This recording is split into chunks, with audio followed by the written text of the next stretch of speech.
పశ్చిమ బెంగాల్లో నిరసనల పేరుతో హిందువులపై జరుగుతున్న మారణకాండను వెంటనే ఆపాలని బీజేపీ రాష్ట్ర council member Meka Venumadhav demand చేశారు. పశ్చిమ బెంగాల్లో హిందువులపై హిందూ ఆలయాలపై జరుగుతున్న దాడులను ఖండిస్తూ సిద్దిపేట జిల్లా కేంద్రంలో హిందూ వాహిని ఆధ్వర్యంలో శాంతియుత ర్యాలీ చేపట్టారు. ర్యాలీ వెంకటేశ్వర దేవాలయం నుంచి సుభాష్ రోడ్డు పాత బస్టాండ్ మీదుగా కొనసాగి తిరిగి శివాజీ చౌక్ వద్ద ముగిసింది. ర్యాలీ నిర్వహణకు పోలీసులు భారీ బందోబస్తు ఏర్పాటు చేశారు. ర్యాలీ అనంతరం హిందూ వాహిని ప్రాంతాధికారి భూమిరెడ్డితో కలిసి వేణుమాధవ్ మాట్లాడారు. ఈ రోజు సిద్దిపేటలో జరిగినటువంటి కార్యక్రమం ఒక్క పిలుపుతోంటే ఇంత వేలాది మంది తరలి రావడం చాలా సంతోషకరమైన విషయం. పశ్చిమ బెంగాల్లో జరిగినటువంటి మారణ హోమానికి మేమందరం మద్దతుగా నిలుస్తామనే ఉద్దేశంతో ఒక్క పిలుపుతోంటి ఇంతమంది జాగృత కావడం చాలా సంతోషకరమైన విషయం. మొన్న పక్కకున్న బంగ్లాదేశ్లో ఇంతకుముందు జరిగిన సంఘటనలు చూసాం. ఎటువంటి సంఘటనలు అవి? హిందూ స్త్రీ కనిపిస్తే చాలు వెంటాడి రేపులు చేశారు. హిందూ దేవాలయాలు కనిపిస్తే చాలు కూలగొట్టారు. హిందువుల ఆస్తులు కనిపిస్తే చాలు వాళ్ళపైన హిందూ ఆస్తులపైన దాడులు చేశారు. అటువంటి పరిస్థితి ఈరోజు మన భారతదేశంలో పశ్చిమ బెంగాల్లో నుండి స్టార్ట్ అయింది.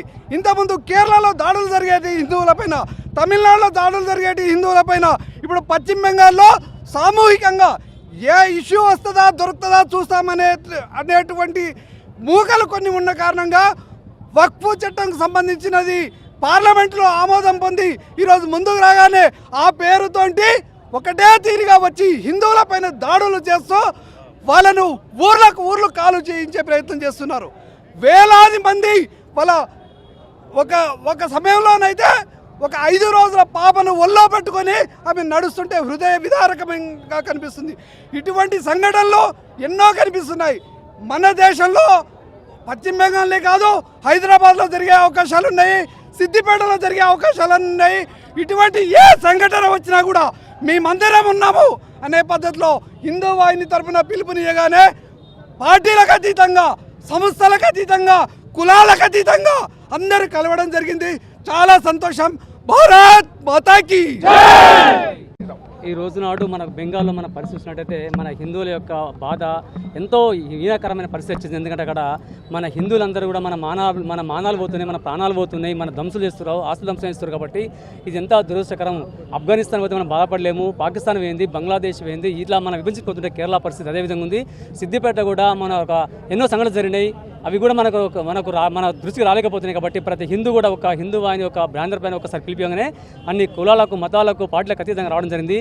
ఇది మనం అందరం కూడా మన ప్రతి ఒక్క హిందూ నా బంధువు అనేటువంటి విషయం మనం స్ఫూర్తించినటువంటి సిద్దిపేట గడ్డ. మనం అందరం కూడా వచ్చేటువంటి రోజులు కూడా ఎన్నో రకాలంటే మనకు ప్రతికూలమైన రోజులు వచ్చినాయి. కాబట్టి మనం అందరం కలిసికట్టుగా పనిచేయాలి.